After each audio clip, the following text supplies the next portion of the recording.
Capricorn, hi, welcome to my channel. So today we have a reading for you, no particular subject. We're going to do my version of a Celtic cross. At the end, there will be an opportunity for an extended where we'll dive in deeper.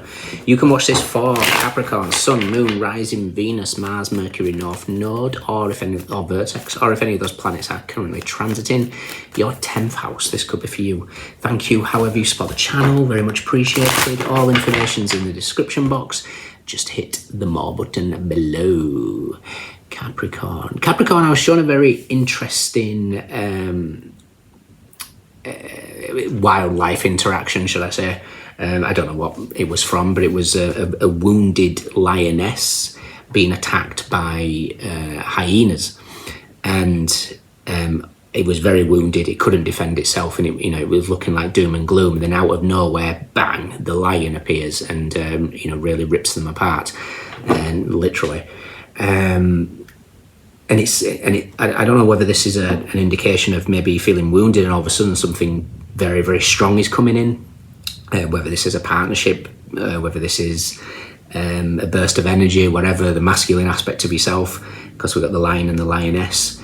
I almost feel like it's coming out of the blue and not where you expect it, possibly. Purely because, in traditional prides, the lioness is running off, hunting, gathering, all that type of thing, and the lion itself, the pride of the jungle, the king, doesn't seem to do much, but when it counts, it does. So it's like an appearance of something when something really matters, which I thought was quite an interesting dynamic. Let's do one more. Capricorn, what is going on here? We have the Knight of Cups. Okay, could be an unexpected offering when it matters, like I say. Okay. It's something to do with crossing a bridge. Because obviously the unicorn is hesitant as we reach the geek mode again. It's like getting onto the other side where the magic is. Lord of the Rings, when Arwen gets across and then does her magic, and she transforms the water into a parade of horses that takes out the Nazgul. So something is on the other side of the river is magic in some instance here. So when it matters, something comes in. How fascinating. What's crossing you? Root of the matter. Okay. Recent past. Okay. What you want.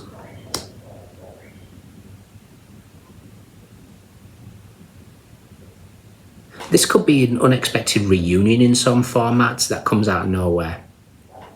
And this, like I said, this could be any direction. We've got the full moon in Taurus coming up, which is Taurus rules your 5th house. So this could be romance, this could be creativity, this could be it's the house of children, it's the house of fun, it's the house of joy, essentially. What's coming in? I don't have that deck with me, but that'd have been very interesting. How you see yourself. It could be you diving in. You could be the lion in this instance. How others see you. Underestimated. Ooh, Capricorn. Who's underestimated you here? Advice.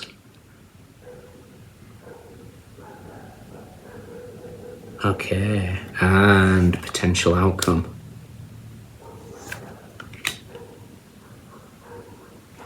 Okay. Wow. Okay, it feels like somebody's massively underestimated you here. And it's because either they've seen you in some sort of action, or they're gonna do. This could be anywhere. This could be friends, this could be relationships, this could be work, where you've kind of been, like I said, overlooked possibly, or taken for granted. Something's shifting. We have the world. There is Saturn. Saturn is your ruler. You are his babies. With the Three of Swords, the Queen of Wands, the Six of Cups, the High Priestess, the Empress, wow, and the Fool. Four of Pentacles, Eight of Pentacles. Nice. Okay, so we got the Knight of Cups here. Crossing you is the Three of Cups. Now, in the crossing position, the Three of Cups could be, your issue has been maybe confidence. I know the Three of Cups tends to be celebrations, friendship groups, things like that, but when we break it down, it's Mercury and Cancer. Magician meets the Chariot. Both cards of willpower, confidence, solar plexus energy.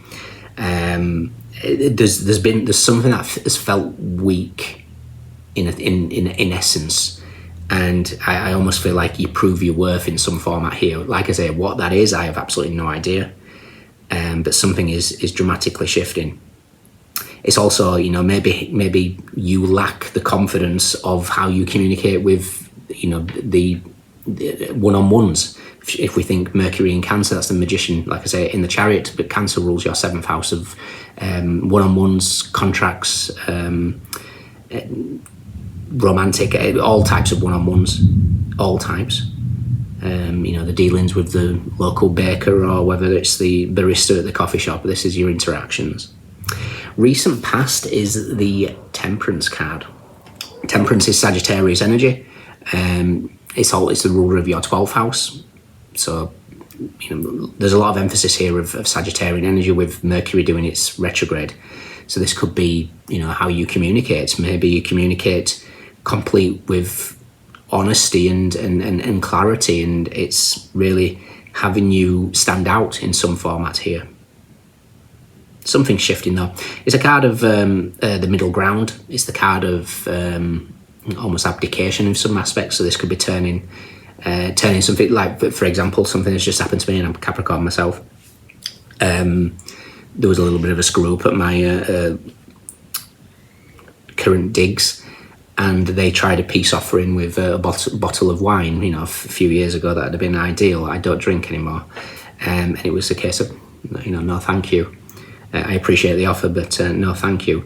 And that energetically, even though it's something that doesn't bother me anymore, as a you know, test of the universe, that could have been a test. Who knows? So something has shifted. Something no longer has a power. It's giving you confidence in some format here. What you want is the Five of Cups. Now you want this. I mean, normally the Five of Cups is sadness, sorrow, depression, loss. But you're looking at the Three of Cups and you're quite sad about it, but you don't see the Two of Cups here. So what you want maybe is to recognize where the Two of Cups is. And it feels like it's all based on whatever the Three of Cups represents. Like I say, I'm going to read this as if it's, I want to talk about you, Capricorn. I want to talk about you stepping into a power. I'm going to read this as a lack of confidence in something. Somebody has taken power away from you in the past, and it's had you on edge. It's had you nervous. It's had you overthink, overanalyze. This could be, you know, second guessing what you've said, or you know, replaying incidents in your mind. Whatever it is, I don't know, but it feels related to the solar plexus. What's coming in is the Two of Wands. Now the Two of Wands is planning. It's Mars in Aries, so the Tower hits the Emperor. But what's really interesting, the second I laid it down, I saw it in a different deck. It's a deck I don't have with me, and I cannot for the life of me remember its name.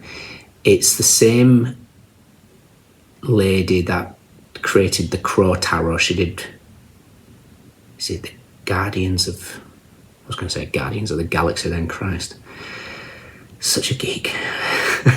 It's Guardians of the Night, and it's a lioness and a lion stood together, like looking out into the savannah. Very, very powerful stuff. And it's like something is, whatever has been nipping at you, this is hyenas nipping at you, and then all of a sudden, boom, the lion comes. How you see yourself is the Knight of Swords. Now, this knight takes action. This knight is impulsive. This could be representing, you know, you guys being, you know, the lion in this instance, and really defending something, your place, your situation, whatever this is. How others see you is the Hangman. The Hangman, somebody's shifted their perspective of you. They see you from a different perspective. But it also means there's an element of like, misunderstanding here, or they've misunderstood you. Hangman is Pisces, it's Neptunian, it's very mystical, mysterious. They just might not have known how to take you, possibly. Your advice is the Eight of Swords. The Eight of Swords is Jupiter in Gemini. The Wheel of Fortune meets the Lovers. It's also in your head about something like, it's saying don't catastrophize something here.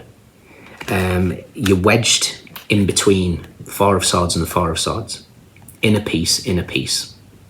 I think something is going to possibly bring out a side of you, or bring out a side of somebody else that you're not quite expecting. I think this might take you by surprise. I think you've got this ability to see people's intentions very, very clearly, and then in doing so, you move in a different way, which is fantastic. Your outcome is the Knight of Pentacles, digging for the gold here. It's like you found the gold. King of Swords. King of Swords is the highest aspect of the mental world, the communication world. Like I say, if communication's been an issue with this Mercury crossing you aspect, that's all shifting, because then we have the Two of Cups. So your final card is the Two of Cups. We're pulling, what you want is a pulling apart of the Five of Cups, and we're getting it here. We're crossing with the Three of Cups and we're ending with the Two of Cups. So this might be a relationship blossoming. This could be two people coming together. There's a kiss here, who knows? There could be a little smooch in line for you. Whatever it is, it's recognizing that inner power. If this isn't about diving in and taking on hyenas, this could be, recognizing your inner lion. The fifth house is ruled by Leo. So, where you lead, where do you lead in your life? Or there's an opportunity to lead here, which is wonderful. I'm going to look for, with the Hangman laying next to the World here, I'm going to look for the Eight of Cups for Saturn in Pisces. Saturn's retrograde back into Pisces, and it's with your third house. So that's your local community, your interactions, work colleagues, connections. It's also transportation, logistics. Interesting. So, did I say the root of the matter? I think I got carried away, didn't I? The root of the matter is the Ace of Wands. Something's lit a match. Interesting. Okay. Also want to see where the justice is as well, because that's Saturn in Libra. The world meets justice, and it feels like you're closing out a very, very painful cycle.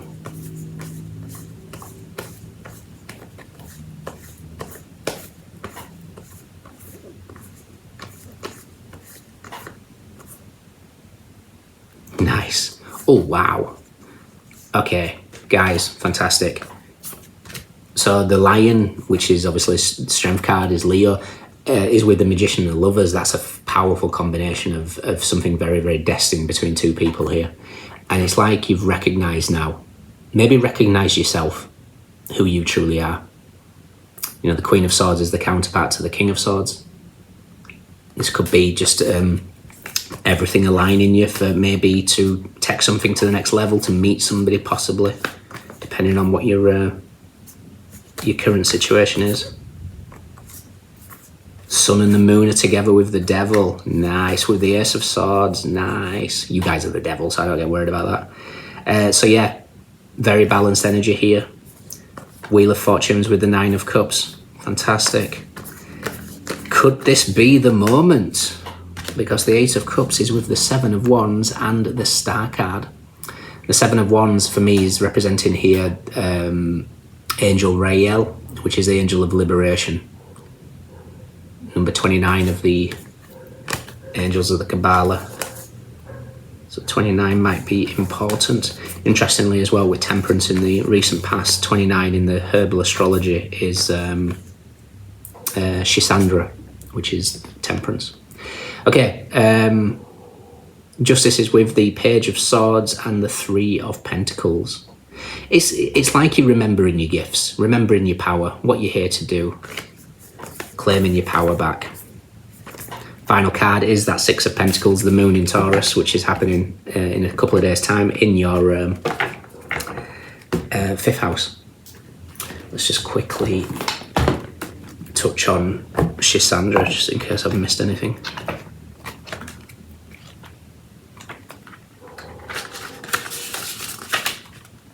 Inner beauty, inspirations, euphoria, visions, supernatural power, synergy. Reversed, aloof, ungrounded, imbalanced, practice moderation, navigate the middle road.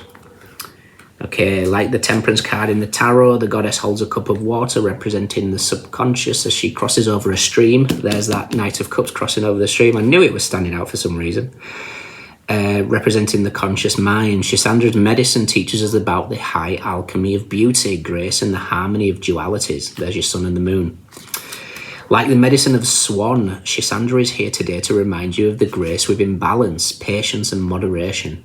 You are being invited to allow life force to flow through you without force or resistance. Follow your visions and pay close attention to the subtle language in your body and surroundings. If you feel out of orbit or aloof, make time to ground. Grounding will only facilitate your development to a higher consciousness. You've done a lot of work here, and I feel like this balance has given you, or it's going to give you, this new lease of confidence. And, watch out. Whoever's underestimated you, they're going to be looking at you in a very different light. In what area of your life?